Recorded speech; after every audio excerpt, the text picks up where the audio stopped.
এরপরে প্রশ্ন হলো, কথায় কথা দুষ্টমি করে স্ত্রী যদি স্বামীকে ভাই ডাকে, স্বামী যদি স্ত্রীকে বোন ডাকে, ভাই বোন ডাকাটা শরীয়তের দৃষ্টিতে জায়েজ নাকি না জায়েজ? আমাদের সমাজে মহব্বতের চোটে আমরা যে আরো কত কিছু করি, অনেকে এই কাম করে যে স্বামী তার স্ত্রীকে কি বলে, বোন ডাকে, আবার স্ত্রী তার স্বামীকে ভাই ডাকে। আবু দাউদের এক হাদিস থেকে আমরা জানতে পারি যে এক ব্যক্তি নবী করিম সাল্লাল্লাহু আলাইহি সাল্লামের যুগে তার সময় এরকম, তিনি পুরুষ ছিলেন, তার স্ত্রীকে তিনি বোন ডেকেছেন, হে বোন আমার, এরকম বলেছেন। তো এই ডাক শুনে নবী করিম সাল্লাল্লাহু আলাইহি সাল্লাম তাকে নিষেধ করেছেন যে এভাবে ডাকবা না। অতএব স্বামী স্ত্রী একে অন্যকে কি ডাকবে না, ভাই বোন বলে ডাকবে। যদি সন্তান থাকে তাহলে অমুকের বাপ অমুকের মা বলবে।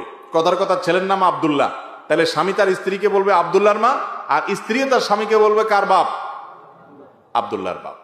এটা হলো শ্রদ্ধা দেখানোর সবচেয়ে উত্তম